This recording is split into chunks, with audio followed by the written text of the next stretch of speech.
And we're so excited that you are here to be a part of that here in Los Angeles. We welcomed over 50 million people here last year to Los Angeles, breaking records every year over the last 7 years.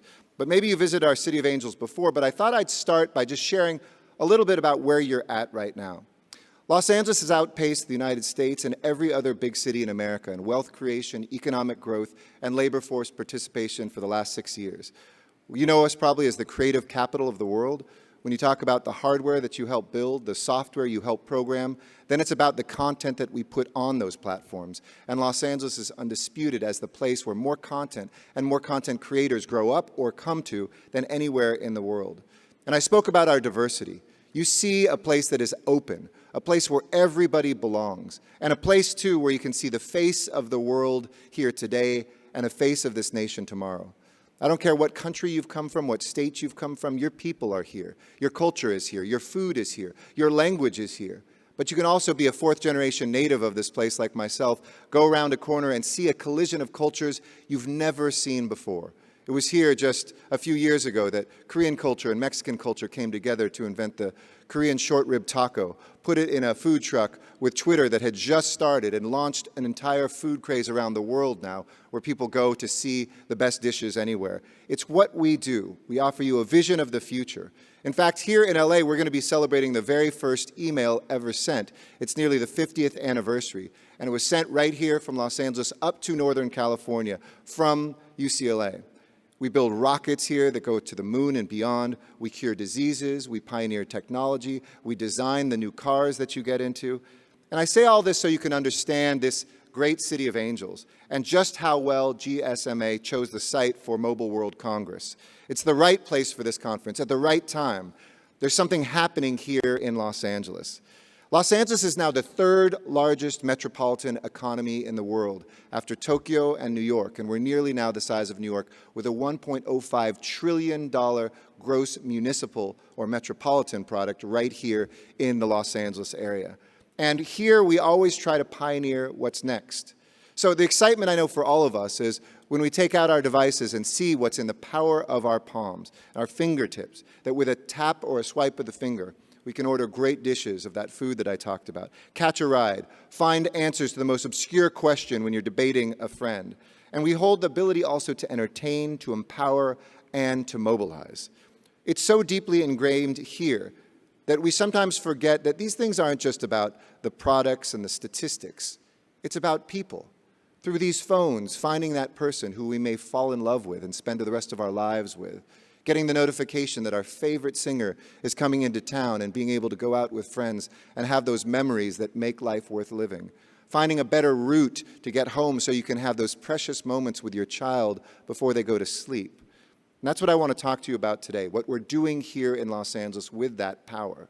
As I mentioned, we try to guide that future, and we try to build here in Los Angeles a city of the future. We use technology in LA to deliver better services more efficiently every single day.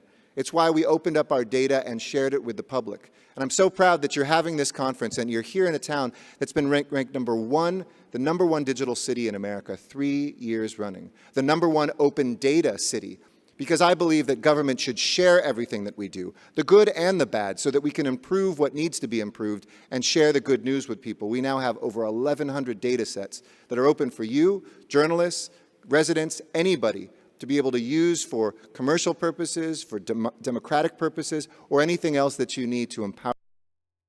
Here we also, as I mentioned, were some of the first cities, the first city to have, as I mentioned, a mobile 311 app. We took it further with something called GeoHub.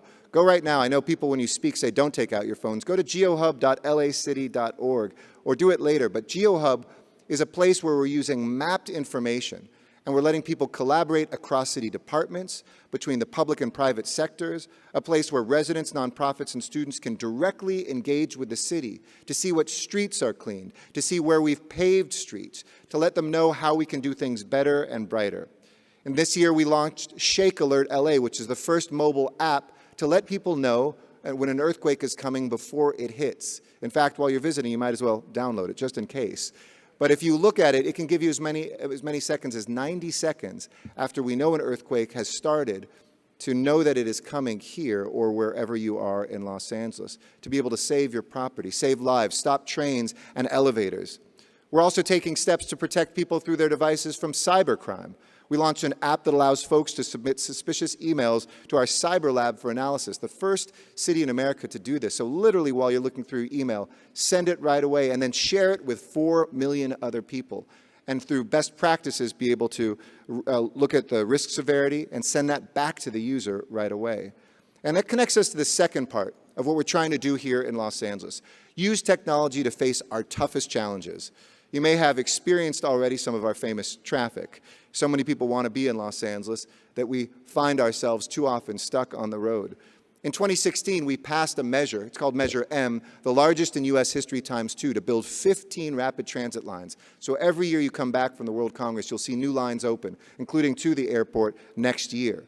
And we, by the way, along the way, are creating 750,000 good-paying jobs. But we also use technology to address our traffic. Whether we are the first city to provide Waze with information on road closures and to use data from apps to help city workers better address street services, like if a tree is down, a Waze user can let us know and we can be there within minutes instead of days. Or our Go LA app, which is a trip planning app that we developed that allows you to not only find the quickest way to go, but the cheapest, and lets you know what your carbon output is as we all address climate change and global warming. Our partners at the County of Los Angeles and our Homeless Services Authority are dealing with the greatest challenge that we have, like many cities up and down the West Coast and now in the East Coast, of homelessness, to connect people who are living without a home to services.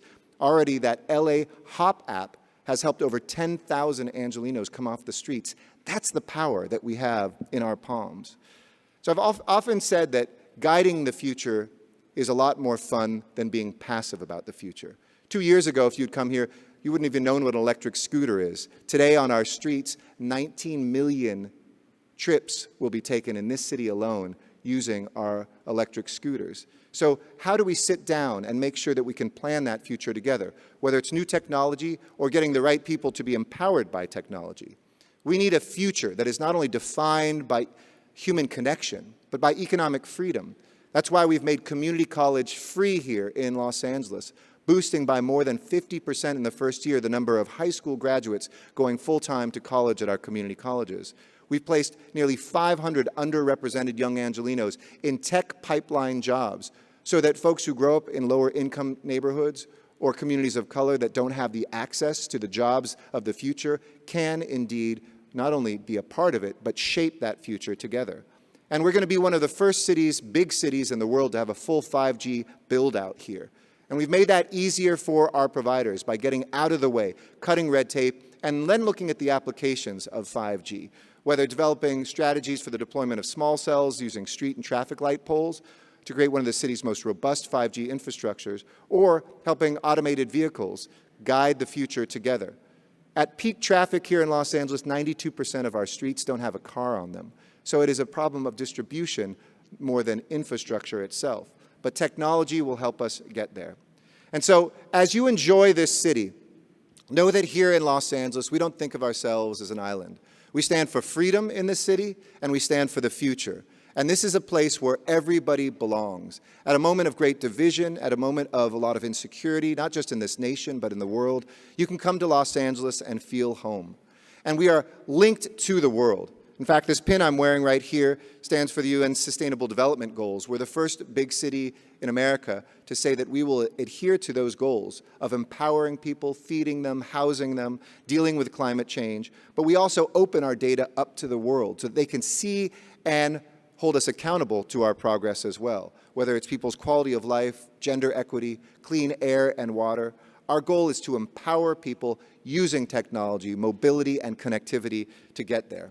Let me close with a quote that is on top of City Hall, and I invite you to City Hall. It is a beautiful building kind of to the northeast of here in this great pueblo, a city that is older than Washington, D.C., that's had 4 national flags under it, the Spanish, Mexican, Californian, because California was independent once, and, well, we might need to be again, and the United States as well. But there's a quote on the top of our City Hall by Aristotle, and he said that the city came into being to preserve life, but it exists for the good life. In other words, cities were built so that we could be safe, but that wasn't the end goal. The end goal is to find the good life for each one of us, to define what that means through the relationships that we have, the companies that we build, the colleagues that we enjoy, the families that we grow, the life that we live. So I hope that that inspires you to not only do the work that we do to preserve our lives, but to find and to define the good lives. To have this conference be a way to connect with new people and ideas that ultimately make all of our lives that much richer. Have a wonderful conference, and again, welcome to the City of Angels. Thank you.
So, good morning, everyone. Thank you. Good morning, everyone. And thank you, Mayor Garcetti, for a wonderful speech to start with. Now, I would like to start with a question for all of you. How many of you, maybe it's a rhetoric question, but how many of you use Uber or WhatsApp or any other of these fine companies? Yeah. And how many of you have heard about these companies some 10, 15 years ago? Well, it looks like a lot of yes to the first questions and predominantly no's on the second question. Well, these are just some of the billion-dollar companies that were built from 4G. And in a moment, I will share with you why there'll be a similar new wave of mobile-led technology unicorns, but this time built on 5G. Ladies and gentlemen, my name is Mats and I'm the Director General of GSMA. It is my absolute privilege to welcome you to MWC19 in Los Angeles, the America's #1 digital city. Over the next 3 days, you should expect to be inspired by the smartest minds in our industry. Our team has put together a remarkable program of speakers and presentations that I know you're going to find extremely useful. And to that end, I will shortly be introducing you to these digital leaders.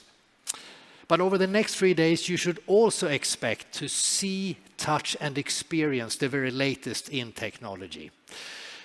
If you're one of the 3 billion people in the world, roughly 50% of Americans that live in an earthquake zone, you should check out the demo of Shake Alert LA, an earthquake warning app developed by the city of LA, as the mayor said, and AT&T. If you're in construction, mining, or any other business with significant capital tied up in assets, you'll need to track them and their performance. Well, we have a live demo of mobile IoT sensors that track location and measure everything from air quality to water pipe pressure. This app can save you millions. And be sure to check out ZenKey, easy to use and exceptionally secure authorization for mobile subscribers, developed in partnership with the leading US carriers. Having ZenKey button on your website means fewer passwords and less fraud. What a relief. But whatever business you're in, make sure you see these and other demos in Innovation City, where tomorrow's mobile technology is presented today. Now, not only will these new technologies drive future growth in your business, but even more importantly, now these are the cool things that you're going to want to tell your kids and families when you get back home. And if you're anything like me, this is the only thing that my kids think is remotely cool with their dad. Am I right? But perhaps most importantly, over the next 3 days, you should expect to do a lot of business. Our mission at the GSMA is very simple. We're here to unlock the full potential, full value of connectivity so that people, industry, and society thrives. So how do we do that? Well, firstly, we convene the industry. More than 200,000 delegates from 198 countries will attend the Mobile World Congress in Barcelona, Shanghai, and here in LA this year. These events generate more than 2 million business leads for exhibitors. So this is truly where business gets done. We help to shape policy and regulation for the benefit of every stakeholder, and by setting standards on interoperability. That's why your phone is working everywhere in the world these days. And we represent the industry in the allocation of spectrum, and to governments where there is a threat to fair competition, a hot topic right now. The digital declaration came from this work, providing surety to consumers that business will act ethically, respect privacy, and take meaningful steps to mitigate cyber threats and combat online harassment. Now, these are just some of the ways that we work on behalf of the industry to intelligently connect everyone and everything to a better future, and a future that is looking very bright indeed. So, directly and indirectly, the mobile industry, we employ some 32 million women and men, and we generate some $3.9 trillion in economic value. If we would be a country, we would take Germany's place as the 4th largest economy in the world. Across North America, the mobile ecosystem contributes to $1 trillion to the economy, $123 billion in tax revenue, and it supports 2.3 million jobs. But we're also very well connected. In fact, 2/3 of the world's population subscribe to a mobile service. Our technology serves the banking, utilities, manufacturing, automotive, entertainment, and retail industries, just to name a few. And right now, there has never been a more exciting time to be part of the mobile industry. Because, and I don't say this lightly, I truly believe that we are on the cusp of the next industrial revolution.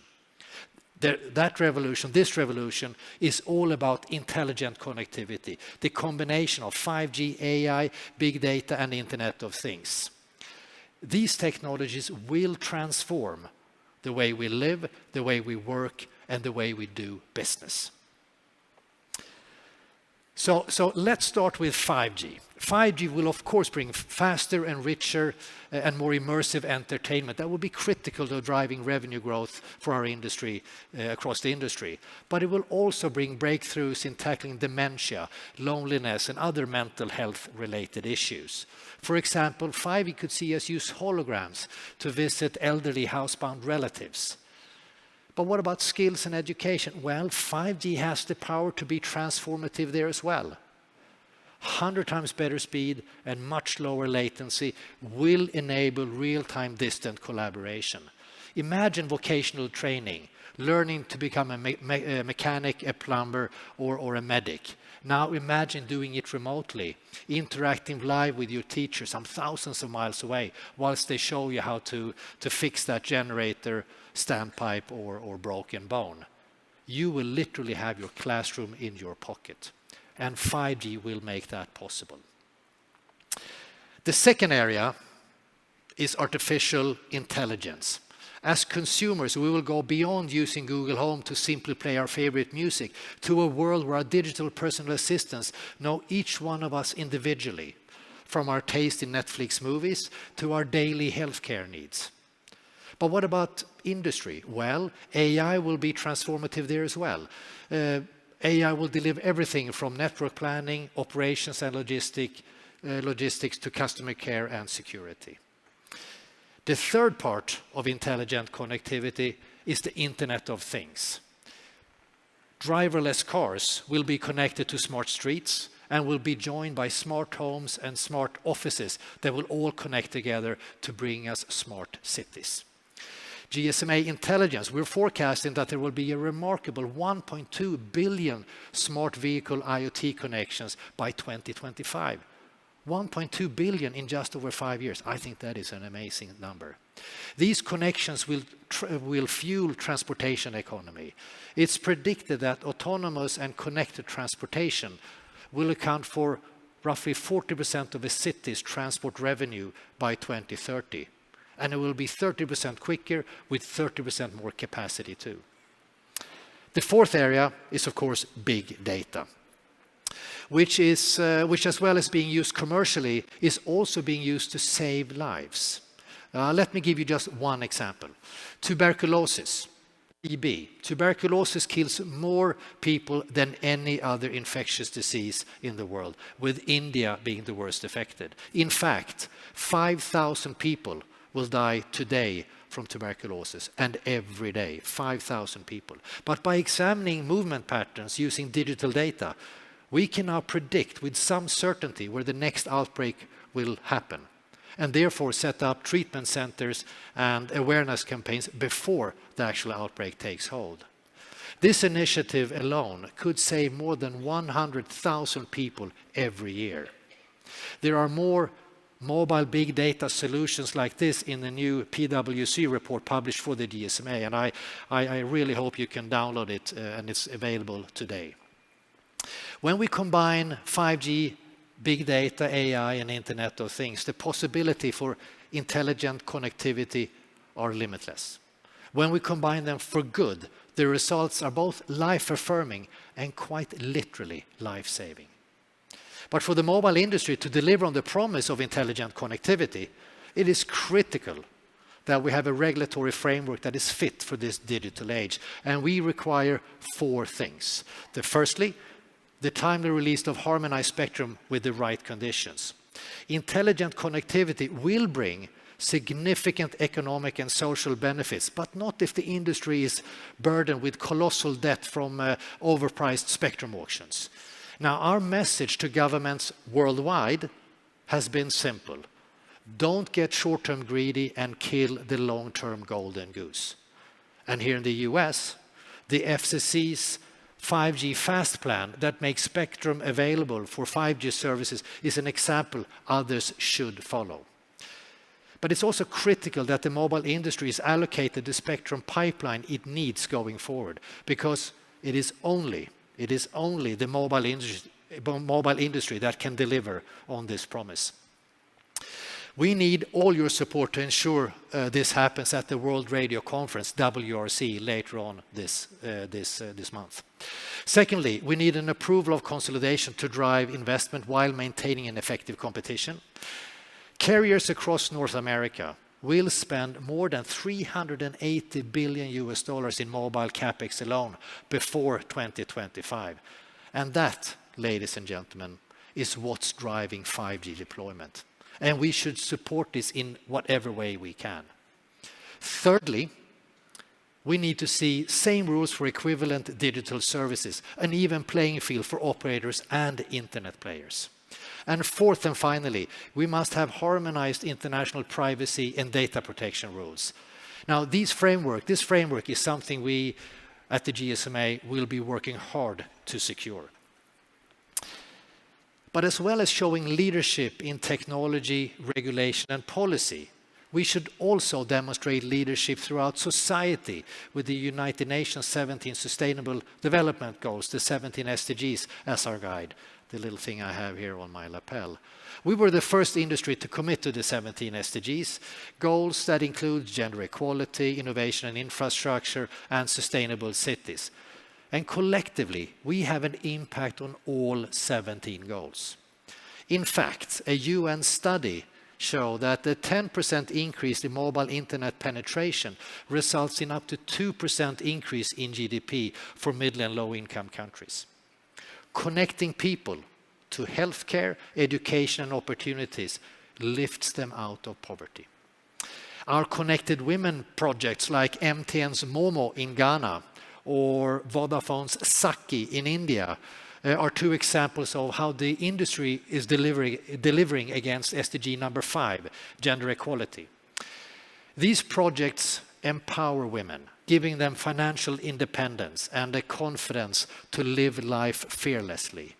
They also help to narrow the gender mobile ownership gap, a gap that limits access to mobile internet, mobile money, and other essential services. A gap that disenfranchises women, but a gap that has narrowed in the last 4 years as 250 million more women now have a mobile phone. But I'd like to take a moment now to look at another SDG, SDG number 13, climate action.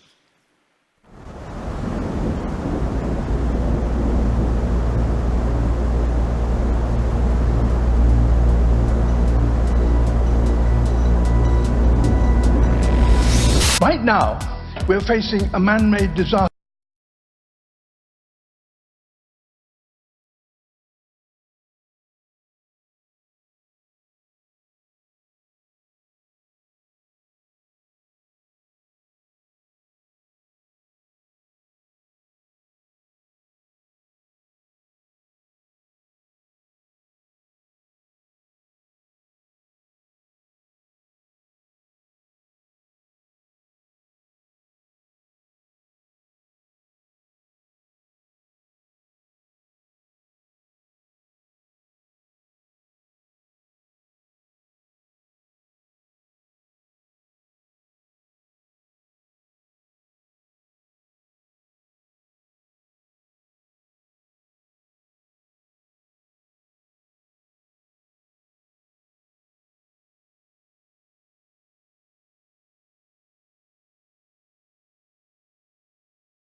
Yeah, so not only is this event and every GSMA event carbon neutral, but last month at the United Nations in New York, we announced that more than 50 mobile operators with around 2/3 of the world's connections, including these great companies across the Americas, are now disclosing their climate impact via CDP, the Carbon Disclosure Project. Now, these disclosures form the first phase of an industry-wide climate action roadmap that will ultimately lead us to a net zero emission by 2050 or before. Disclosing our climate impact as an industry and committing to a roadmap of decarbonization is the first step towards achieving something extraordinary. And I hope that more of you will join us in making this commitment, because a decarbonized future is a digital future. Thank you very much. It is now my great pleasure to introduce to you all our new Chief Marketing Officer, our new CMO. Please welcome on stage Mrs. Stephanie Lynch-Habib. Stephanie.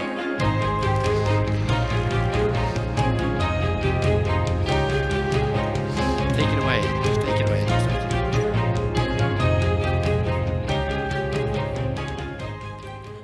Thank you, Mats. Los Angeles is often credited with being one of the most diverse cities in the world, drawing pioneers, creatives, and optimists to its shore. A society where diversity is not just welcomed, but championed. There are parallels with today's mobile industry. Thanks to the new opportunities that 5G and intelligent connectivity bring, there is unprecedented interest in how the mobile industry can unleash value across all industries and improve the world. We welcome this interest and are committed to nurturing these new partnerships, and MWC LA reflects this. MWC LA is digital diversity in action and a reminder of the measure of how the GSMA is evolving to serve every stakeholder. This week, as well as Innovation City, be sure to visit 4 years from now, our Tech Startup Forum. With around 300 companies exhibiting, this is the place to go hunting for those unicorns that Matt spoke about. At YOMO, our Youth Mobile Festival, we have over 1,500 hours of content designed to inspire the next generation to both study STEAM and also seek careers in science and technology. 14,000 kids, predominantly from Tier 1 schools, together with around 1,000 educators, will attend YOMO this week. And at Women for Tech, you'll gain valuable insight on how gender diversity can unlock value and new opportunities for your business. Whatever industry you're in, the GSMA are here to help unlock the full value of connectivity so that people, industry, and society thrive. Stop by our membership pavilion to find out more. Now, without further ado, I'd like to introduce our next keynote speaker, a digital leader who has always advocated social and environmental leadership. Please welcome to the stage Orange CEO and GSMA Chairman, Stéphane Richard.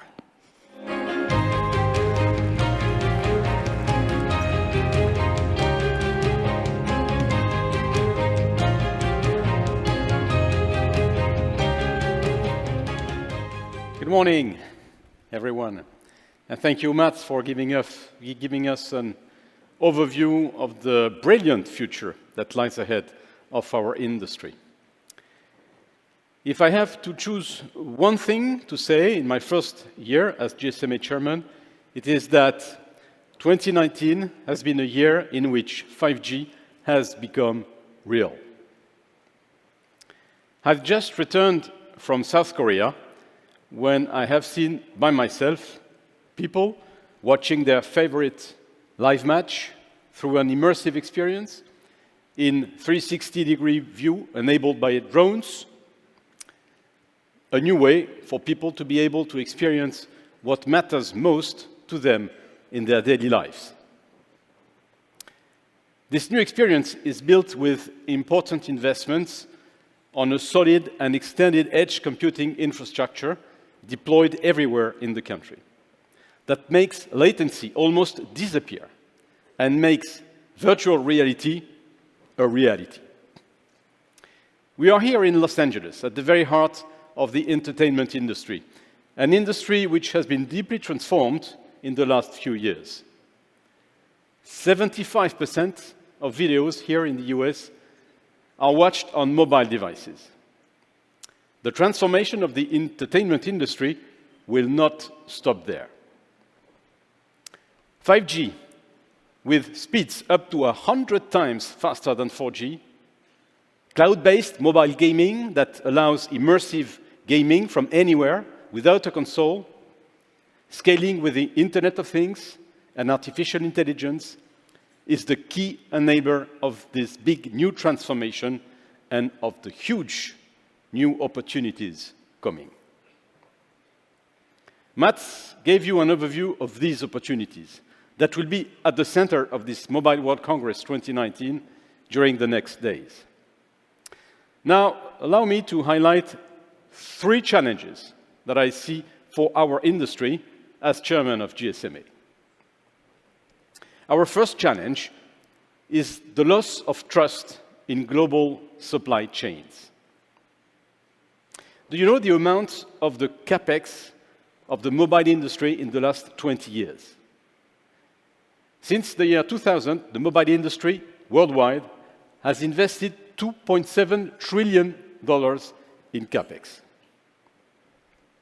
It's about the GDP of my country, France. $2.7 trillion spent by the mobile industry on capex, offering at the same time lower and lower prices for our customers, for you and me. How was that made possible? It is quite simple. The mobile industry currently enjoys unparalleled economies of scale, underpinned by globally harmonized standards, 3G, 4G, 5G, and global competition at all levels, from chipsets and devices to infrastructure and service provision. The global supply chain is intricately entwined with key software and hardware components sourced from all over the world. These economies of scale, and therefore cost of services, are now being threatened by the risk of fragmentation. Market fragmentation and technical fragmentation. We are facing market fragmentation. Restricting market access to key components and products will reduce the addressable market size for everyone, decrease competition, and increase cost. At the same time, those market restrictions may ultimately lead to different solutions being applied in different markets, therefore to a technical fragmentation, threatening the globally interoperable, standardized solutions we have today. We stay confident that network softwarization will pave the way to new players into the supply chain, thus increasing competition and diversity of supply. And with GSMA, we will take the technical leadership to support the operators. Our second challenge is the loss of trust in the protection of our digital life. The dominant internet model of the last 20 years, free services against use of personal data, has actually brought a fear of exploitation and manipulation by big business and governments among breach of privacy and some scandals. A lack of trust can act as a barrier to growth in economies that are increasingly data-driven. Mobile operators have always been on the side of a trusted partner for their customers. Different issues are arising on privacy guarantees and legal interceptions for citizens' security, as well as on protection of customers against cyber attacks. GSMA is strongly engaged on the policy issues to find the right balance between privacy and data protection, innovation and legal interception that are essential to fight against crime and guarantee national security. Governments should ensure that legislation is technology neutral and that its rules are applied consistently to all players in the large internet ecosystem, which will become larger and more fragmented with 5G. The vulnerability of our digital life that goes from our bank balance to our car tomorrow has been ranked the #1 risk in the US intelligence community's worldwide threat assessment that is higher than terrorism, higher than war. You cannot be protected anymore behind a closed digital door. Protection has evolved too. This is why operators invest massively in the cyber defense of their interconnected networks and in attack detection capacity inside their networks.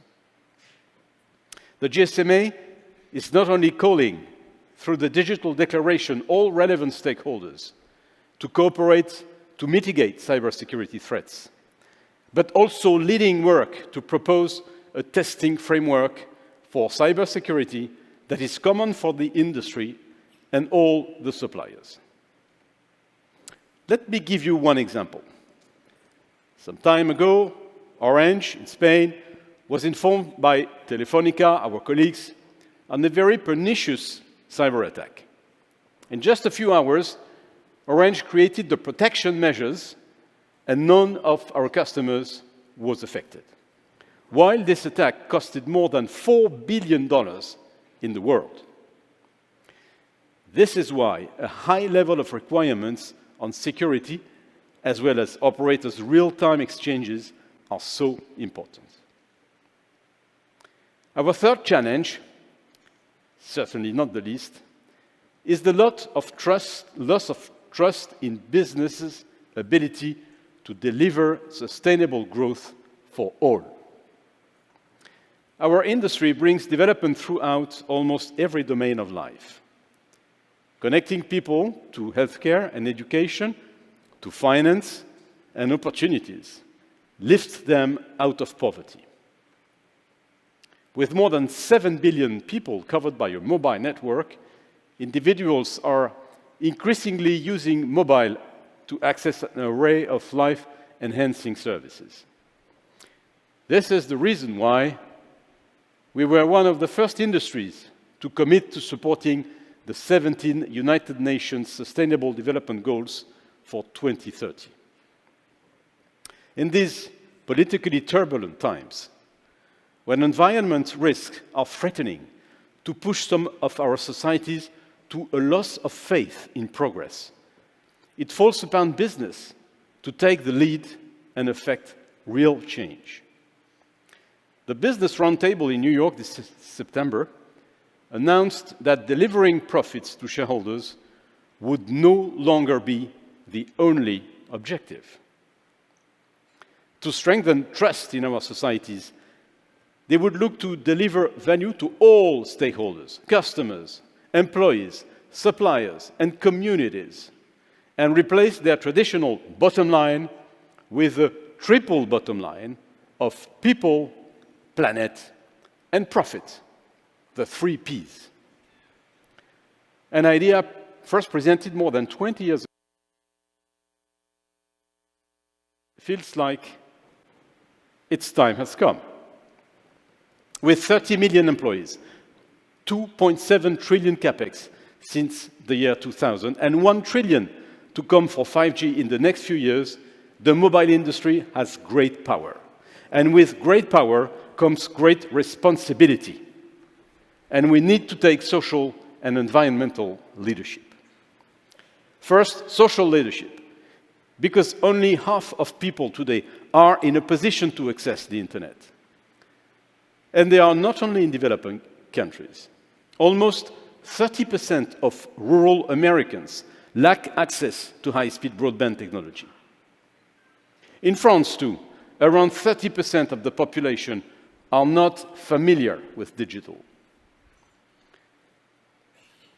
But 3/4 of the digital divide is not a coverage issue.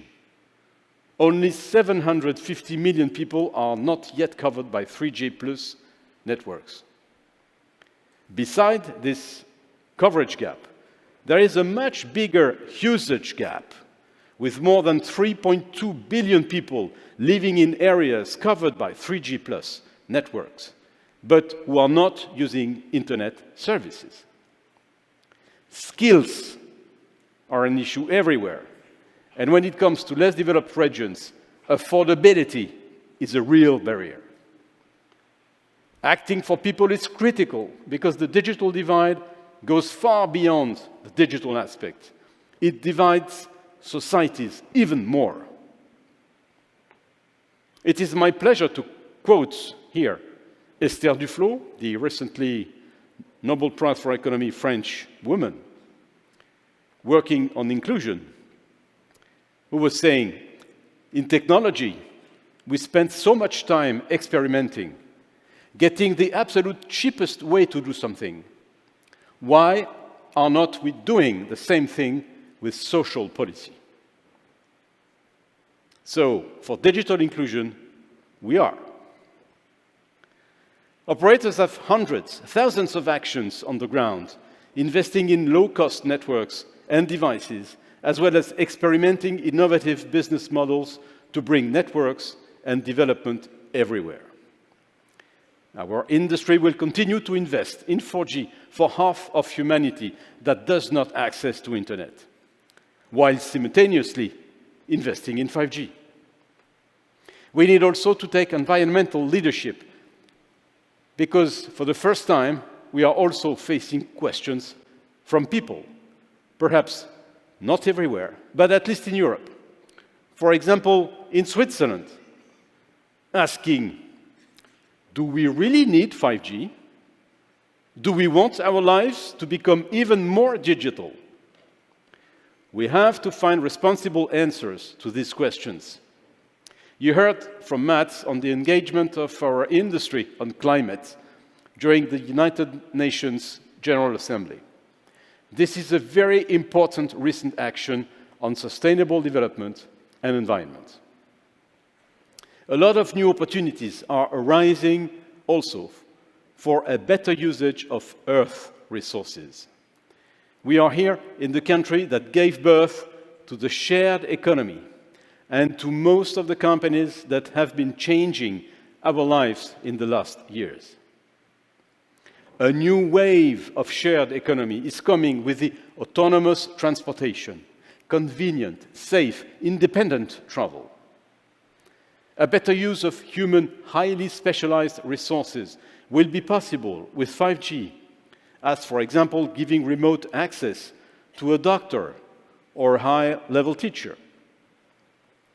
A better, more effective use of natural resources is also possible with smart metering of water and energy, with IoT for smart agriculture, for enhanced food protection and efficient distribution. We are engaged on environment leadership to answer to the growing demand on digital, while at the same time respecting the environment, reducing greenhouse gas emissions, and adapting to a warmer world. At the GSMA, we are also working for a greener 5G. As digital consumption grows, to increase the efficiency of the whole chain and to use less energy, as well as to use more sustainable energy. But 5G can also be greener because it brings a new environmental advantage compared to the former generations. It can be directional or concentrated towards the active user and no longer diffuse signals everywhere, and also go into sleeping mode when it is not used. The GSMA forecasts that there will be 40% of the world's population covered by 5G networks by 2025, and 25 billion IoT connections. Operators will have to find new efficient ways to run their 5G networks with increased virtualization and tailored offerings to enterprises. It is an exciting time to be in this industry. Despite the challenges I've outlined, I see a better future that lies ahead with the huge transformation that is in front of us. Our responsible leadership of the industry can make the difference, I'm sure. Thank you.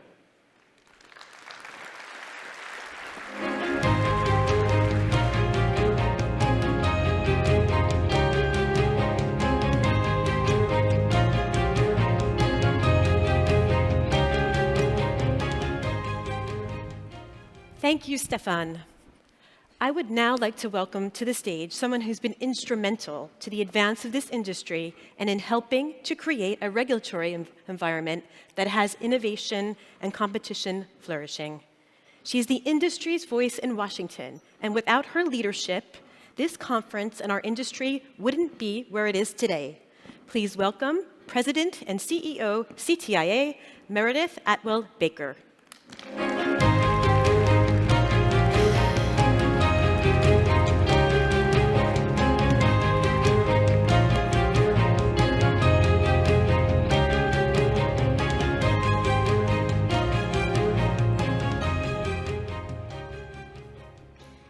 Good morning.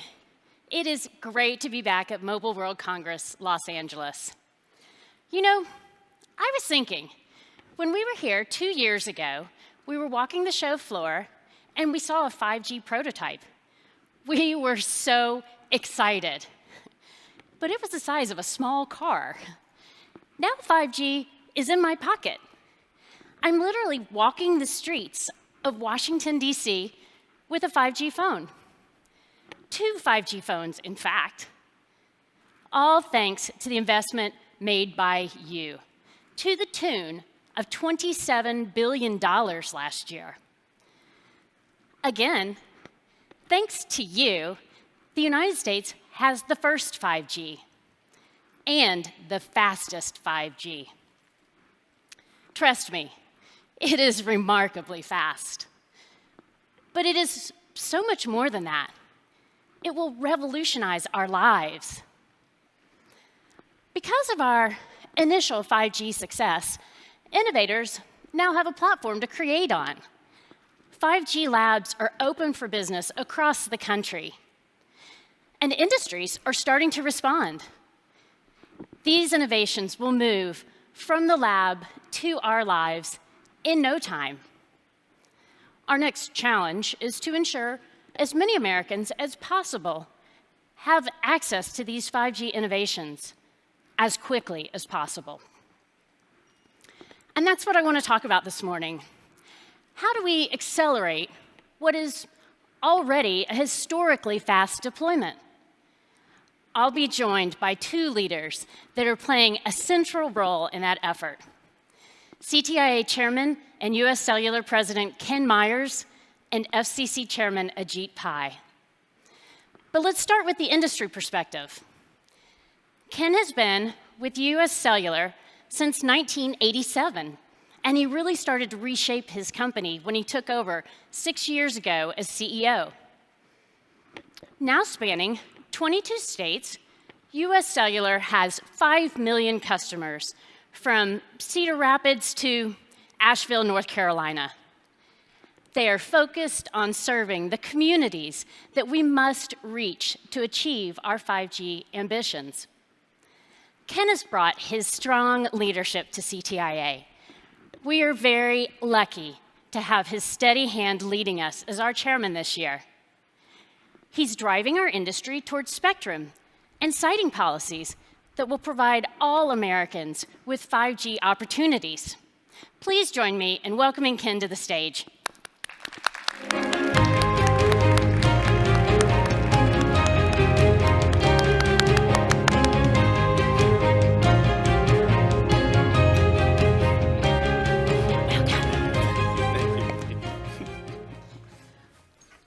Oh, Ken, I'm so glad you're here with us today. I am so excited to be here. You've been a fantastic chairman, but we're going to start with some exciting news from US Cellular. Can you tell us about Wisconsin and Iowa 5G rollout? This is really exciting news. Well, this is the beginning for us, right? We are joining the 5G race with everybody else.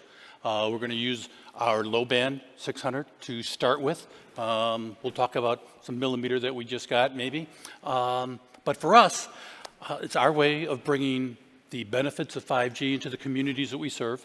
It's kind of a foundational belief of the companies that we serve these mid-sized and rural markets, and that's, why Wisconsin, Iowa, because what they have is they have a number of mid-sized and smaller cities, things like Cedar Rapids, you mentioned that one, Racine, Oshkosh, places that have college campuses, they have state capitals, they have industrial bases, And most importantly, some of them have some real forward-leaning leaders that already in smaller towns want to know about smart cities.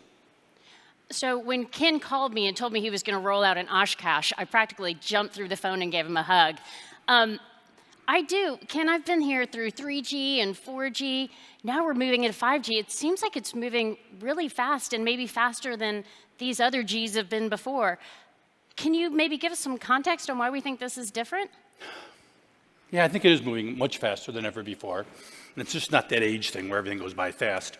I think there's really there's three reasons here. One is this industry has been phenomenally successful every time it made a technology change. Everybody talks about the original estimates, maybe 1 million people use this service someday. That was the famous consulting study that started it all. And every time we've rolled out something, it's been faster, it's been bigger. None of us saw what was going to come with the change from 3 to 4. The second thing is the industry, as it's grown, it has created this ecosystem around it that is so big, people waiting to leverage all that we have put out there. And so today, this room's filled with all these innovators just waiting for that capability. And I'd say the third thing is competition. This is about the most competitive industry I've ever seen. And so we are all running to put 5G out there to serve our customers better, to differentiate, and to enable tomorrow. Well, one of the differentiators that US Cellular is pushing is fairless to wireless. And I don't know if you guys know this, but Ken is from Chicago. He's one of seven siblings, and I'm wondering if that's where you might have gotten fairness to wireless. Well, I don't know if it was fair in the family. Being number 2 gave me some advantages. But yeah, we just launched a new, it's a campaign that we launched, but we really started with a review of the company and what we stand for. And if I think about what we do in public policy, what we do with our associates as well as our customers, fairness is a concept that just rings true across the board. I mean, in public policy, we're about 1, just transparency. 2, making sure that companies like us and Cellcom and Blue Ridge all have a chance to serve our customers of tomorrow, and so that rules are created that allow us to compete. And the third thing is making sure that we can fulfill the promise of universal service so that customers living outside Portland, Maine can have access to the same services that customers living inside Portland, Oregon can have. So fairness kind of rings true on the policy front. On the employee, what we call associate front, it's all about open communication, respect for the individual. And it has created this culture that has got unbelievable levels of engagement. And so we looked inside and said, whatever we go to the outside with, it's got to resonate. And fairness is something that we think resonates very, very well with customers. You can say anytime, today maybe even more so. And so we've launched a new campaign around fairness. It's an umbrella that covers all that we do. And, it's got little things like, proof points are no hidden fees. If you buy a phone, you don't have to pay to get it activated. If you buy a phone, you have to get a rate plan. There's no other fees associated with. So I'm excited about what it means for the marketplace, but I'm really excited for what it means for the company in terms of bringing everything together under one umbrella. And I think the consumers are going to be really excited about fairness. Part of fairness is also making sure 5G gets to more communities. And we've talked about some of your rollouts. You mentioned Cellcom and Bluegrass Cellular. I think it's really exciting that you're all making 5G roadmaps. Exciting times, all right. And it's, we're hearing about it. I mean, remember the meeting we had where we had a congressman from North Carolina in the offices, right? He was talking about, I want coverage. I want coverage in my area. The demand is there. We've got to make sure that we've got the right tools and processes in order to get it out there. But we, along with others, are investing our money today to make it happen. And we're all excited about that. Another thing that's been pretty terrific news for Cellcom is you were a big winner in the high band auction. The last 2 auctions, as a matter of fact. How does millimeter wave, you've mentioned the high band, and how does this millimeter wave really fit into your strategy? Well, we did buy a considerable amount of millimeter, and we bought it because that's what was available. I mean, We auction, we've got low band. You need a lot of spectrum if you're really going to get the benefits of 5G, and that's what was for sale. And so we bought it. And I worked for a guy once who used to talk about how with enough time and money, there isn't anything an engineer can't overcome. And so there are certainly challenges with using high band in rural areas, but we'll be able to use it judiciously in certain spots to deliver the service. Well, you said mid-band there, so did. let's just go ahead and go to mid-band. You've been on message all year long, mid-band, mid-band, mid-band. Why is it so key? I don't think I was on message the last time we did this, right? Because I just said spectrum, spectrum, spectrum. And what I really should have said was we need mid-band, mid-band, mid-band. We need a lot of it, and we need it as soon as possible. Why? Because we'll just never get the coverage out of millimeter that we need if we're really going to try to cover vast areas of this country. I mean, it's going to work great in densely populated areas. It's going to work great in very specific applications like a college football stadium, college dorms. But in large areas, we need mid-band, and we need it as fast as we can get it. So we did get the 3.5 auction date set, which I think is great news. How would you assess our progress at the FCC? Boy, well, you've got the chairman coming out next, and I've got to be, He might I be got to be listening. polite. Yeah, that's what I'm afraid of, right? And I'd say that the answer is, they've got a lot of barriers they've had to get over and try to move out of the way. And so I really appreciate all that they've done, and I'm looking forward to the fact that we're going to start to see some mid-band coming out. But having traveled around and seen what's going on in other countries, we need a lot of it, and we need it fast. And whatever we can do to move that even faster, I think is going to be critical for us here in the United States. Well, you have been traveling a lot. Every time I talk to you, it seems like you're in a different country. But I think that the 5G global race has really driven a lot of headlines. I'm curious your thoughts on what you pay attention to overseas and maybe even also what you discard. What I pay attention to is, how consumers are reacting to the technology. How do they interact with it? Does it change what they do and how they do it? And, each culture or country may be a little bit different. There's different nuances. So it's not like we bring something from one country back here, but it helps me understand either what enables it, what some of the barriers are, and some of the creativity. I mean, we've got a room here that's filled with people from across the world, and it's amazing that, to see how they look at the same puzzle we have and come up with different answers. We do have a great room here filled with all people from all over. You have given me some great advice, which I really appreciate. What is your advice to this room as we embark on this 5G push? A room full of experts, and you want me to give them advice? Nah, I'm not that presumptuous. But what I would do is I've got a request for them instead. And the request is that what has made this industry as special as it is, what has really driven it to heights that no one ever expected, has been both the entrepreneurial spirit as well as the innovation of the people in this audience. And as we sit here on the cusp of really unlocking 5G, we just need more of it. We do need more of it and faster. Let's go with one last question. And you mentioned the innovation of this room and everything that's happening at your company is very innovative. What are you most excited about in your 5G future, maybe your family's 5G future? Boy, oh boy. I hate questions like this. But what I'm tell when you always say, boy, oh boy, you hate my question. What I'm really excited about is the change yet in front of us, the enablement. None of us, if we're really honest, sat there to turn between 3 and 4G and said, look at all that app-based economy that's right in front of us. Look at all the things that we're going to enable. But in fact, we did. And as we sit here today, I think the step between 4 and 5G is going to be orders of magnitude greater than what we've already seen. Brilliant words to end on, I think. Ken, you are an awesome man, an awesome chairman, and thanks for sharing the U.S. industry perspective. Thank you. Great job.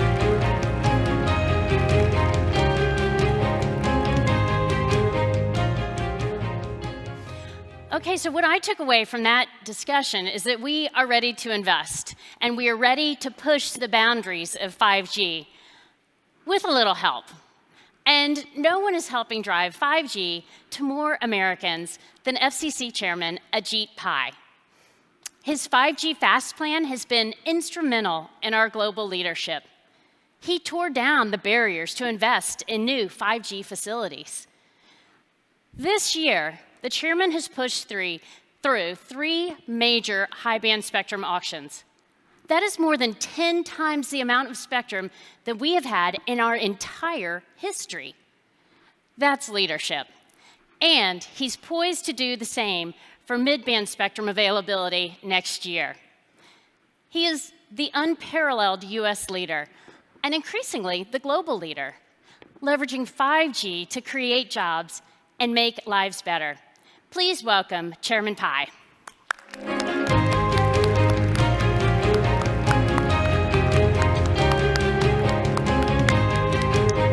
so much.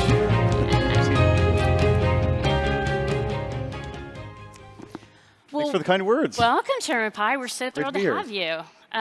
You know, we've never had a convention this late. It's almost Halloween. Let's start with some pressing questions I know the audience is dying to know the answer to. What candy does the Pai household give out at Halloween? Oh, so it will probably not be a surprise to those who follow us closely to know that we are a Reese's-friendly family. So that is the candy of choice. Knew it Reese's, me too, and that's not for sucking up. Let's move on to Spectrum. Let's just go ahead and start with Spectrum. Shocking, I know. As I mentioned in my opening remarks, congrats on an amazing 3 months, frankly, an amazing 3 years.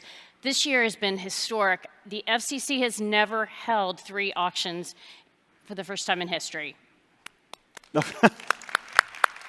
Well, the credit for that is due to the FCC's terrific career staff, in particular our auctions team, which works around the clock in conjunction with our engineers, economists, and others to make sure that we put those building blocks in place for 5G innovation. So I can't take the credit. I'm simply at the top of a pyramid that is staffed with some really great public servants. Well, you know, it's going to fuel job creation and innovation. It's helping America keep its lead in 5G. But one of the things you've stressed, which I completely agree with, is that very clear we need low, mid, and high-band spectrum for 5G. What lessons do you maybe have from these high-band auctions that we've run this year that we can apply to mid-band? I think one of the lessons is to try to move as quickly as we can. I think some were skeptical that we'd be able to hold 3 auctions, but finishing the 28 gigahertz auction in January, the 24 gigahertz auction in May, as you mentioned, we have the largest auction in American history coming up on December 10th of the 37, 39, and 47 gigahertz bands. So I think that concept of speed is one that we embraced when we were trying to set up the 5G Fast Plan, and we're looking to extend that when it comes to mid-band. As you probably know, we're going to be holding an auction of the 3.5 gigahertz band in June of next year, on June 25th. We're also looking to develop the 2.5 gigahertz band, which is the largest contiguous swath of spectrum in the United States, and it's largely unused west of the Mississippi. So there too, we're hopeful that we'll be able to hold an auction next year. But mid-band, I think, is especially prized, of course, for its combination of coverage and capacity. So we're looking to hold those auctions in a timely way to enable innovators, to folks in the audience, to be able to take those building blocks and see where it goes. Another band that has raised a lot of interest is, of course, the C-band, the 3.7 to 4. Did you know I was going to ask about that? I had a feeling, yes, it's a topic of interest in some quarters, and there, too, we're looking to make progress in the time to come. Well, look, it's great to see the June 25th, if everyone didn't mark their calendars, for the 3.5 auction. That's really going to allow this group to plan the deployment, so we appreciate that. And, we're looking forward to a target of megahertz cleared and maybe a date for when the C-band comes. But it sounds like we're not going to make news on that today. So let's move on. Let's go back to talking about your 5G Fast Plan, because this has been remarkably successful. How have you gotten everyone including the president. Guys, the president said spectrum. How did you get the president on board to lead the world in 5G spectrum? I think all of us recognize that there is an advantage not just to the FCC, not just to the industry, but to the entire country to the extent that America leads when it comes to this next generation of wireless connectivity. And when we were talking about some of the issues we've been dealing with, the 5G Fast Plan has essentially three different parts. One part is spectrum, of course. The other part is promoting wireless infrastructure, enabling the small cells and other network architecture of the future to be deployed. And the third one is fiber deployment, necessary, of course, for backhaul. When we were talking about some of these issues, it quickly became apparent to officials throughout the administration that this is a larger effort than just the FCC. And so that's why on April 12th in the White House, we held an event in which the president made clear that 5G was a national priority, that we wanted America to lead in this technology. And I'm proud to say that over the last couple of months in particular, we've made major strides in advancing each of those building blocks. Thus far, at least, we have some pretty good evidence that our plan is working. On the spectrum side, of course, you pointed out we've made more spectrum available than is currently held by all mobile broadband providers combined. In terms of small cells, we're estimated to have some 200,000 small cells deployed by the end of this year, compared to about 13,000 just a couple of years ago. And in terms of fiber deployment, in 2018, more fiber was deployed to homes and businesses in the United States than in any year since they've been keeping records. So that's a good record of progress, but we want to continue that momentum going into the future. And so across the administration, we've been working with all kinds of agencies, and even agencies you wouldn't typically think of as being involved in the FCC's bailiwick. Working in the Department of Veterans Affairs, for example, to broaden the promise of telemedicine. Working with the Department of Energy, of course, on the 6 gigahertz band. Other different types of relationships that we hope will make clear that technology, and 5G in particular, has adjacencies that are going to be tremendous for American consumers in a variety of ways. So we're not resting. We have a lot more work to do, but I'm really proud of the progress that we've made so far. It really has been impressive. You know, but of course, consumers are demanding more data every year, and 82% year-over-year growth. So I have to keep asking for spectrum. Yeah. You mentioned the 6 gigahertz just then. I guess, what do you see as the next bands? 6 gigahertz, 3.1, 3.4, 1.3, I'm not making this up. I think there is always going to be demand, as you pointed out, and that demand is only going to ramp up as we see, especially some of these high bandwidth applications come online, streaming video, AR and VR, and the like. So we want to try to stay ahead of the curve to the extent we can. And one of the reasons why I'm so bullish on the 6 gigahertz band in particular, and this is in particular the 5925 to 7125 megahertz band, is because these are huge 160 megahertz channels that could be used for unlicensed innovation, the likes of which we can only conceive now. I mean, most people, of course, use 2.4 or 5 for things like checking your Twitter feed or maybe streaming a video here and there. But to really think turbocharge... anybody's doing that right now? If they're bored with my remarks, which is likely, that's probably the case. But we're really excited about what 6 gigahertz could mean. Again, we're in the early stages of this, so we're not quite clear exactly what it's going to mean. But when you're talking about AR and VR and some of these other applications, the 6 gigahertz band is going to be tremendous. The AX standard is already being developed. Entrepreneurs are really excited to use it. My understanding is that equipment manufacturers are gearing up as well. So we're hopeful to find an accommodation for some of the incumbent users of that band, as well as some of the next generation unlicensed innovators who could take this spectrum and really run with it. And some people might think, well, what's the big deal? But I think the same was said of Wi-Fi just a generation ago. And look at all the economic growth, job creation, and applications and services that have resulted from that decision. I'm pretty confident that Wi-Fi 6 will mean something similar. And as you pointed out, that's just one band. We're looking at other bands as well. Congress, for example, in the Mobile Now Act, asked some of our federal partners to look at studying the feasibility of sharing some of the spectrum, certain parts of the 3.1 and 3.55 band.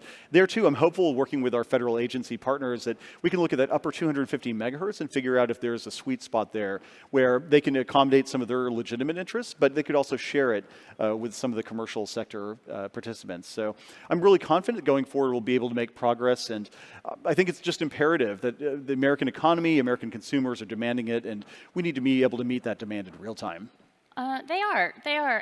One other thing that's been interesting, I think, that we've seen recently has to do with supply chain. So I'm going to move the topic over. So I hear, yes. Because you have traveled the world, literally, talking about how important 5G is, but also a secure supply chain. What have been your takeaways?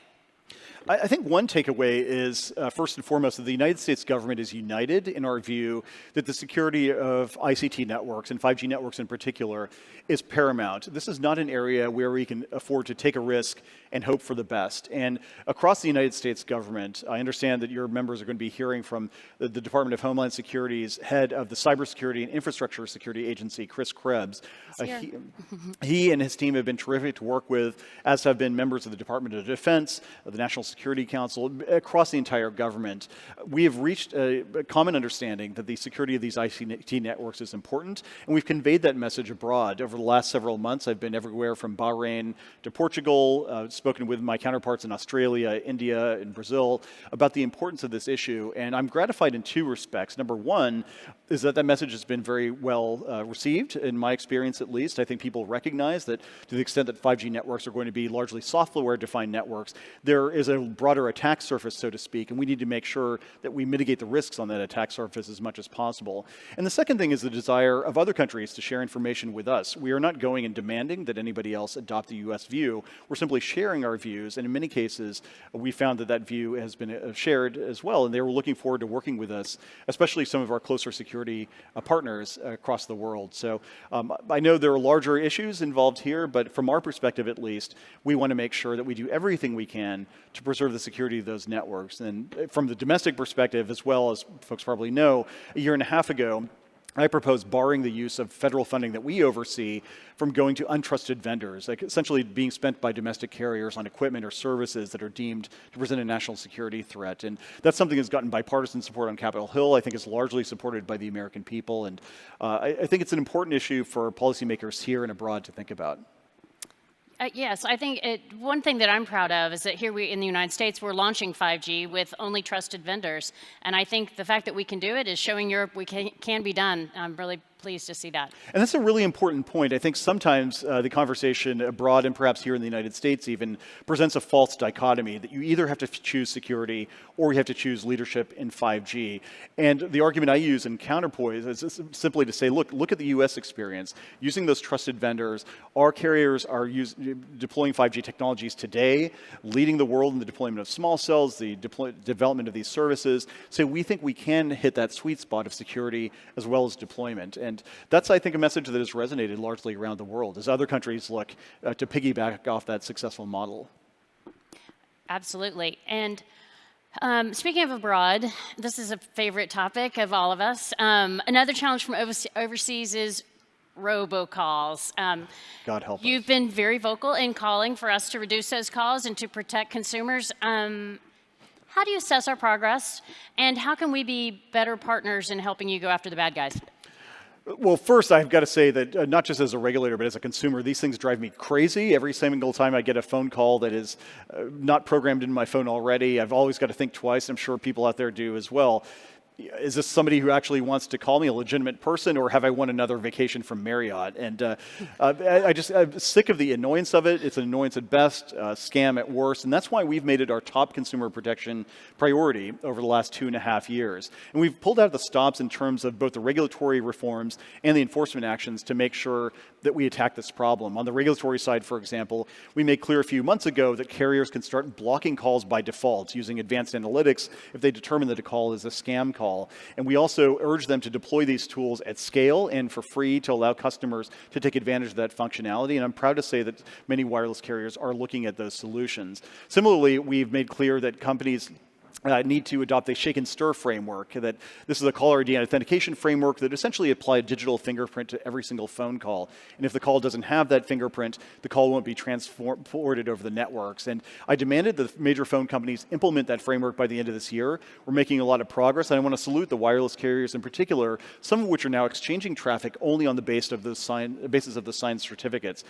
That is a step that I know consumers might not see immediately in terms of a downtick in the number of robocalls, but as that framework gets deployed more broadly, I think the number of robocalls is going to decrease substantially. All of that is just some of what we're doing on the regulatory side. On the enforcement side, too, we're cracking down on some of the robocallers. The largest fines ever imposed in the FCC's history have been imposed over the last 2.5 years on robocallers. And speaking of the international front, as you know, a lot of these calls come from abroad. And so I've worked with some of my counterparts from India to Brazil to set up sharing of information in order to make sure that we facilitate law enforcement in their countries to crack down if we see a call center that's generating some of these scam calls. So I know that progress is may not be apparent, as I said, but we are making significant progress, and I'm hopeful that consumers will be able to get some more peace of mind in the time to come when that phone rings. Haven't had a robocall while we've been sitting here. I hope not, although I did feel my phone vibrating, so we'll see. It's you never know. We've blocked 8 billion calls so far, but obviously I'm proud of our collective efforts, but we have more to do on this topic. It is also the most visited website page on CTIA's homepage. So we're working on it, you're working on it together. Hopefully we'll make some good progress.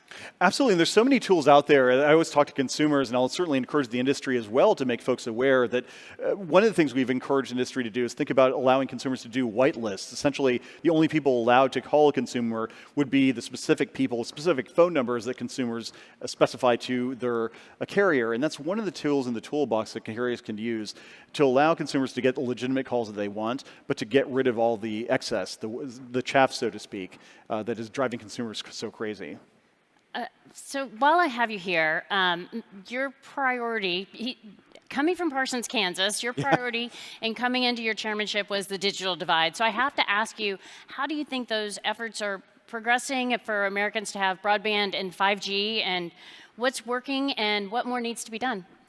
To me, this is by far our highest priority. There's so many things on our plate, but to me, closing that digital divide is absolutely critical, not just because of where I happen to grow up, but because now over the last 2.5 years in particular as chairman, I've been to all 48 states in the continental United States and the territories of Puerto Rico and the Virgin Islands. And no matter how intellectually engaging the issues are when I'm sitting at my desk reading a screen, to me, there's no substitute to getting out there and to seeing some of the tangible progress that's being made. To talk to the 8th grader at the Jemez Pueblo school that I visited in New Mexico, her school is being connected thanks in part to FCC policies with high-capacity fiber for the first time. And to see what a difference that makes in her life. Just a couple of weeks ago, I was in a rural town in North Dakota, met a man named Cullen Quill, who was just that day getting gigabit fiber service for the first time, and to ask him what he was going to do now that he was on the right side of the digital divide, and to see the look of wonder on his face because he never had that problem before, but after thinking about it, he said, well, my kids won't have to drive 30 minutes west of Bismarck to be able to upload their homework at a neighborhood McDonald's.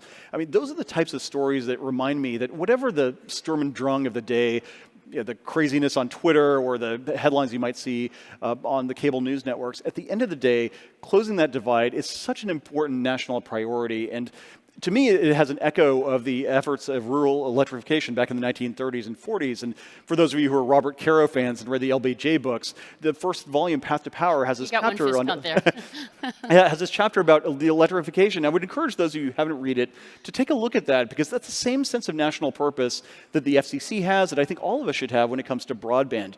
All of us gain when every American has access to that digital platform. I mean, entrepreneurs are able to take off. Telemedicine will be able to keep people healthier. Precision agriculture will put more and better and cheaper food on the table. Manufacturing will become more efficient. Civic engagement goes up. And more generally speaking, we create a sense in this country that every American has access to what I call digital opportunity, that nobody's horizon is circumscribed simply by virtue of where you happen to live, what you happen to look like, or who you happen to be. And I know that the progress there is slow too in some cases, but we are making significant progress. That digital divide is closing, and hopefully thanks in part to the wireless revolution, even more Americans are going to be able to be participants in as opposed to spectators of that digital economy.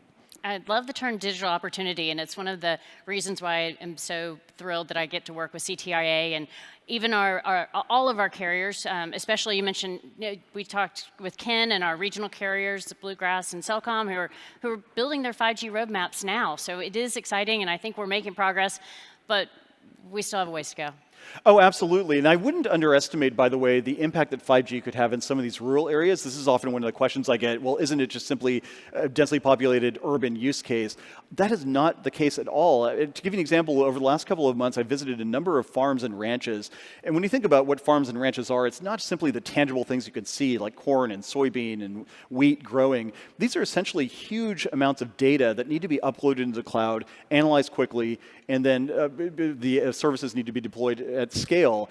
Similar, I visited a farm recently in North Dakota, that same trip where I met Cullen, where we visited a corn farm that is using connected combines to analyze virtually every single square yard, or square meter, I guess, if they're using the metric system, to analyze everything from the fertilizer that needs to be deployed on that square yard to the yield that they got this year compared to last year. I mean, all of that is going to require high bandwidth, symmetric service. And I think that's a particular 5G use case that's going to be really compelling. That requires the FCC to do a lot of work, both in getting the spectrum out there and in encouraging the fiber infrastructure that's needed for backhaul. And there too, the Rural Digital Opportunity Fund, a $20 billion fund that we're looking to set up, where it's going to create some of that hard infrastructure that's going to be necessary for 5G to pop. So I would certainly encourage carriers, industry, consumer groups, everybody to come to the table when it comes to rural 5G. I think there's a use case there that is very, very important. It's compelling. It absolutely is. It looks like we need to wrap up. So I'm going to say more spectrum, less robocalls. Going to give you one chance to say, what is it that you want to see most accomplished by the next time we're sitting here next fall? By next fall, I would certainly participation in our spectrum auctions. Very much encourage people to do that. Take advantage of some of the opportunities that we've seen on the federal, all the way down to the local level. Here, Mary Garcetti, who I know you just heard from, he's been a leader in trying to clear out some of those local regulatory roadblocks, try to deploy those small cells at scale, and just continue to innovate. I think that one of the things that is going to make 5G relevant in the minds of most people is not so much the spectrum that is involved, the number of small cells you deploy, but the applications and services that are going to be deployed in the real lives of these American consumers. And that is, I think, at the end of the day, what I'm confident that innovators are going to take advantage of. So I can't wait to see how things go, and hopefully this time next year we'll have an even more compelling success story to share. I agree. It's exciting. Thank you for your time today. One final comment. Yeah. The U.S. wireless industry had a really great year. To lead the world in 5G, we're going to need a lot of great years. And with leadership like this, I know we will. So thank you, Mr. Chairman, and I hope everyone has a great week here in Los Angeles. Too kind. Thanks so much. I really appreciate it.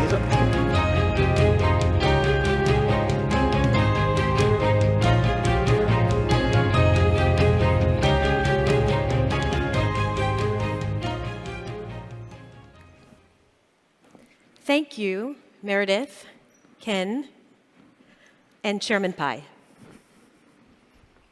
It's a real privilege for me to introduce our final speaker for this morning.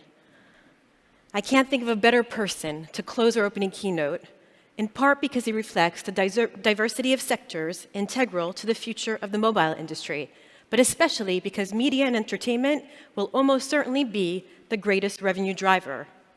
His organization is at the forefront of global multi-platform content creation and distribution. You will no doubt love many of his shows and almost certainly watch lots of them on your smartphone.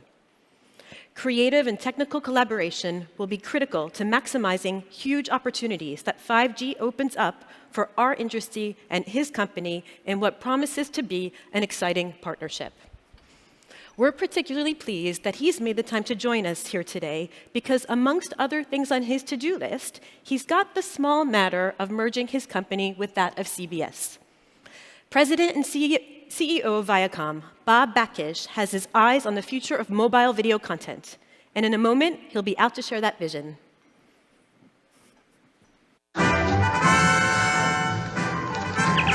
Spock. Spock. Spock here. It's going to be close. Very, very close. Stand by. Stand by, Enterprise.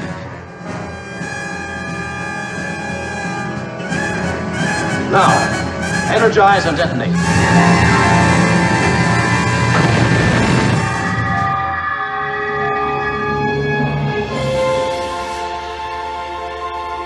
Ladies and gentlemen, please welcome to the stage Bob Bakish.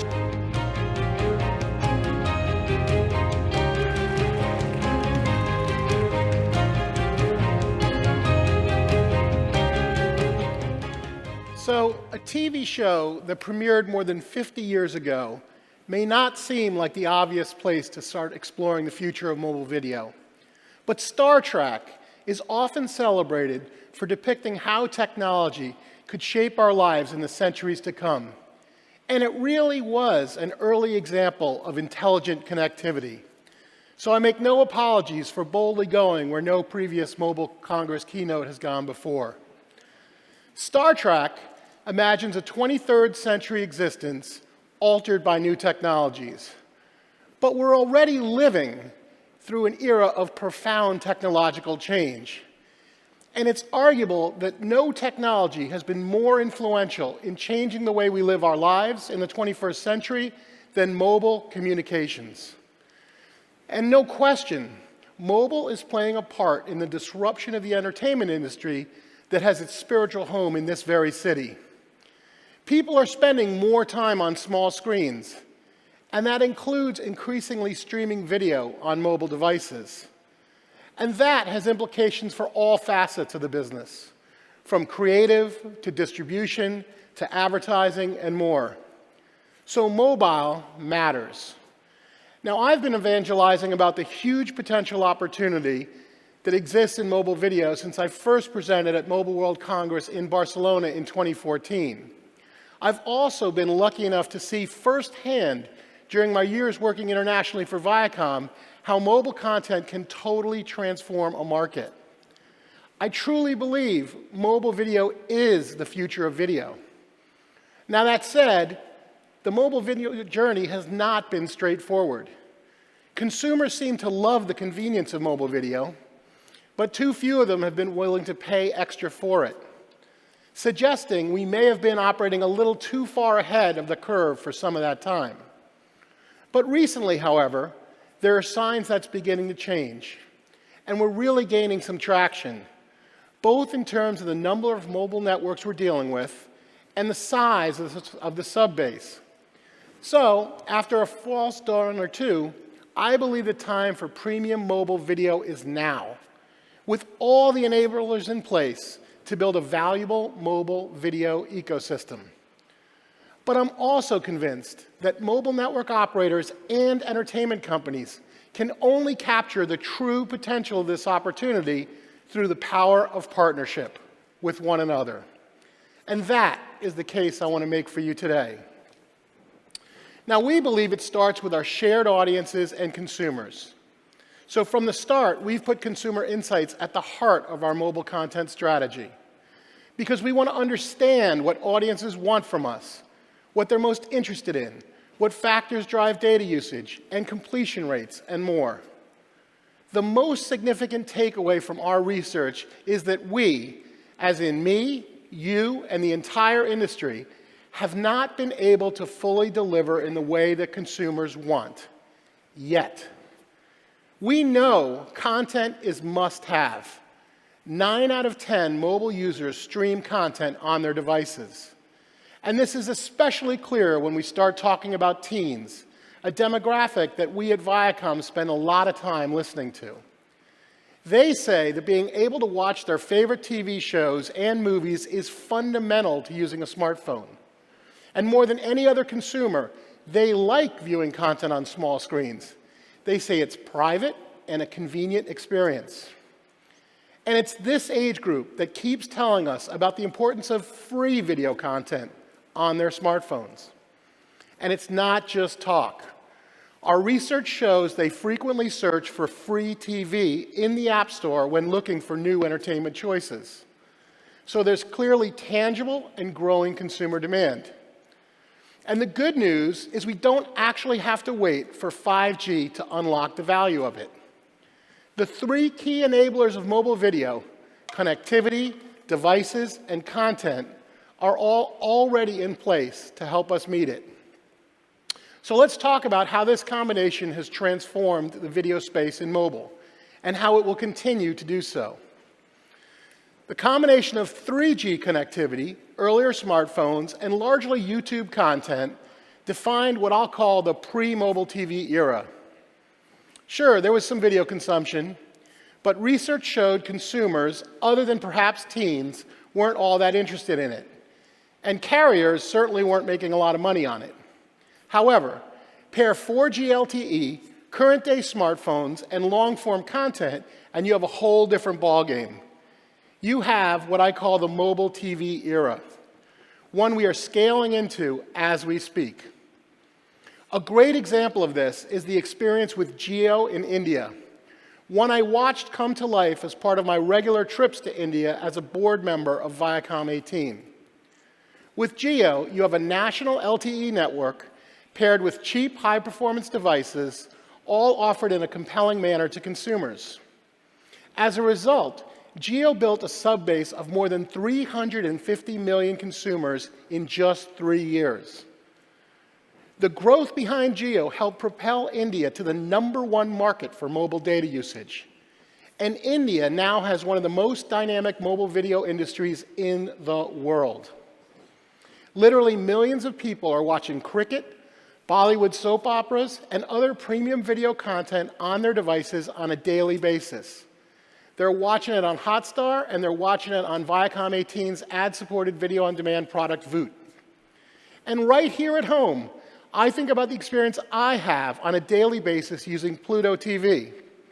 For those of you not yet familiar with Pluto TV, it's our ad-supported streaming product that offers a unique combination of both linear channels, including more than 200 in the United States, and 5,000 hours of on-demand content across entertainment, news, sports, and movies. From brands including Nickelodeon, MTV, the BBC, CNN, the NFL, and many more. I use Pluto on my 4G phone to check in on the news, including CBSN particularly, when I'm away from my desk. It's compelling because I now have a portable variant of the premium video experience I have long enjoyed, and that means I use it. These are just 2 examples in the beginning of this mobile TV era. But what's more exciting is that everyone in this room can participate in mobile TV. And I'll say it again, the time to get involved is now. So how do you get there? As carriers, you have the connectivity. Your subscribers have the devices. But what about the content? At my last count, there were more than 250 streaming services available to US consumers. And that's even before the next wave of high-profile SVOD products come to market. So for mobile operators, there are a lot of potential partners. But how do you decide who and what to work with? Now, it's obviously not rocket science, but the first thing to look for is access to content, particularly the marquee titles that power today's digital water cooler, which of course is one of the reasons for the Viacom and CBS merger. Because our merger will create a company that will have a $13 billion annual content spend and growing, which includes funding the production of over 750 new series each year. That level of content spend guarantees TV and movie franchises with proven global appeal, including Top Gun, Terminator, Billions, CSI, Homeland, SpongeBob, and of course, Star Trek, to name a few. Add to that an amazing library spanning over 140,000 television episodes and over 3,800 films, and a global operating footprint, which means our content is available in over 40 languages.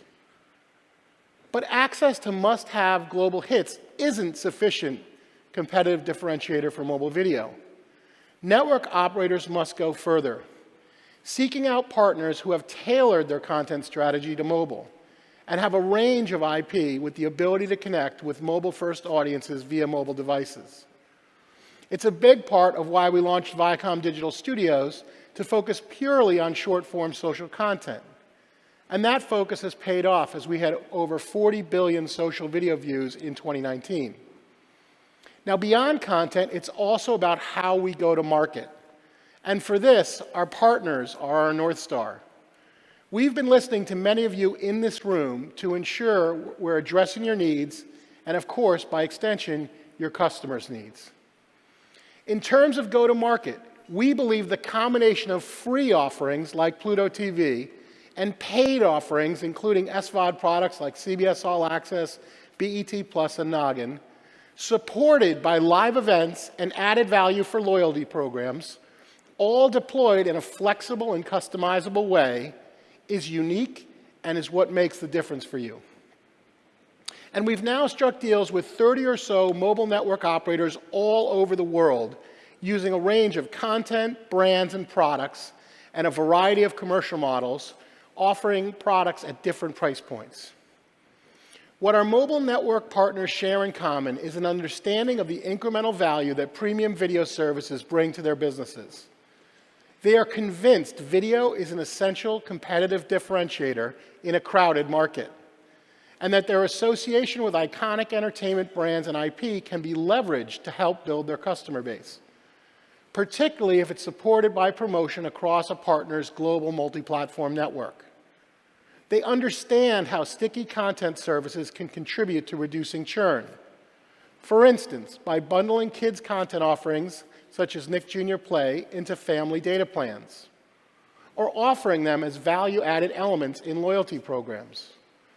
Our network partners are also generating incremental revenues from premium video services by taking a share of subscription fees from the resale of paid-for mobile streaming products, or a share of advertising revenues in return for carriage of our free streaming service, such as Pluto TV, which was just made available to Cricket Wireless customers in the United States thanks to a partnership with AT&T Mobility. In fact, premium video services offer a realistic prospect of growing average revenue per user without the need for significant upfront investment, bringing the potential to improve margins as the scale of the video business grows. And we're also constantly working with our mobile partners to find new ways to add value to their loyalty programs. Why? Because our research shows 70% of consumers see loyalty programs as a decisive factor when choosing a mobile carrier. Through marketing activations, we can leverage the hundreds of live events and movie premieres we stage around the world each year, as well as our interest in theme parks and resorts and our extensive merchandising business. But as together we expand the mobile TV ecosystem across 4G networks, we should all be looking to the promise of 5G. Because now, following the pre-mobile TV and mobile TV eras, we're standing on the precipice of what I call the advanced video experience era. This era will combine 5G connectivity, next-generation devices of all sorts, and existing and new forms of premium content, including likely AR, to push mobile to the forefront of video consumption. It will be this era of advanced video experiences that will truly allow mobile to distinguish itself from other delivery networks as an entertainment medium. And it's something to begin to plan for because it is not far away.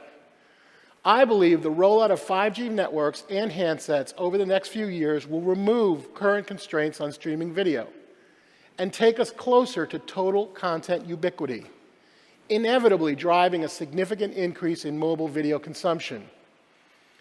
5G will also facilitate a new era where mobile connectivity is no longer tethered to our smartphones, with a wide range of other devices inside and outside the home, becoming connected and powered by mobile networks. This massive gains in speed, reliability, and improved latency that 5G mobile networks will deliver will transform wireless broadband into a meaningful alternative to fixed fiber for internet services into the home, including free and pay streaming television services delivered to connected TVs. And we're already working towards this future. As an example, Viacom has signed a far-reaching content and distribution deal with T-Mobile, which includes a range of offerings from bespoke mobile products to linear channels in T-Mobile's T-Vision home video service, which is heralded as TV for a wireless future. We're excited to see these in the market soon. And with lightweight mixed reality devices becoming no more intrusive to wear than a pair of sunglasses, the mainstream adoption of these devices will really pave the way for advanced mobile video experiences in the smart locations of the future, including homes, entertainment venues, retail environments, all connected via 5G mobile networks. And that means, for example, that viewers will be able to see the augmented reality elements in the MTV Video Music Awards, whether watching at home or from front row seats. We'll also be able to deliver mixed reality experiences like the one we built for Awesomeness TV's hit for Hulu, Light as a Feather. And this is just the tip of the iceberg. We want to work more closely with our mobile network partners to explore the creative and commercial potential of these technologies. And we're already doing just that. For example, we're partnering with Verizon on major marketing campaigns for upcoming Paramount Pictures releases, ones that will deliver companion, augmented, and mixed reality experiences via its 5G network that will enhance the theatrical storyline and further engage audiences. We're also exploring potential partnerships to provide mobile devices for kids, which would combine robust security features with parental controls alongside a wealth of edutainment content from Nickelodeon. And we're very excited we've signed our first distribution deal with an automotive infotainment platform, the Twine for Car system powered by Access in Germany and the United States, which points towards a new era of in-car entertainment. Now, I've previously shared my excitement about driverless cars controlled via 5G mobile networks and their potential to convert the billions of global man-hours we currently spend behind the wheel into an extension of our leisure time. Not long ago, this might have sounded like some futuristic fairy tale. But with the rollout of commercial 5G networks now underway, and with huge investment being poured into autonomous vehicles, it suddenly seems like an increasingly imminent consumer reality. And we have a lot more in the pipeline. But with the rollout of the first 5G commercial networks only now beginning, and with 5G handsets just starting to come to market, there's no way of knowing yet what the killer content app for 5G will be. And clearly, we're going to have to wait to 6 or 7G for the transporter. But what we do know now is the dark ages of pre-mobile TV are coming to an end. And the era of mobile TV is here, with the connectivity, the cutting-edge multiple devices, and the compelling content available to grow a valuable, premium mobile video ecosystem across the 4G networks and handsets of today. And as intelligent connectivity evolves, we'll build a next generation of advanced video experiences across 5G mobile infrastructure of tomorrow. Working together, I truly believe we will do just that, creating opportunities for our industry and, very importantly, for audiences, for today and tomorrow. Thank you. Now warp us out of here, Mr. Sulu.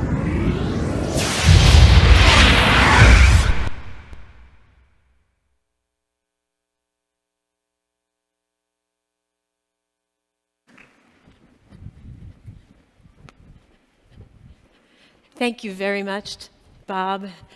Well, this ends our first keynote of the morning. All that's left to say is go grab a coffee and enjoy the show. Thank you very much. Tears in my eyes that I won't cry for you. Oh no, with every breath that I take, I want you to share that air with me. There's no promise.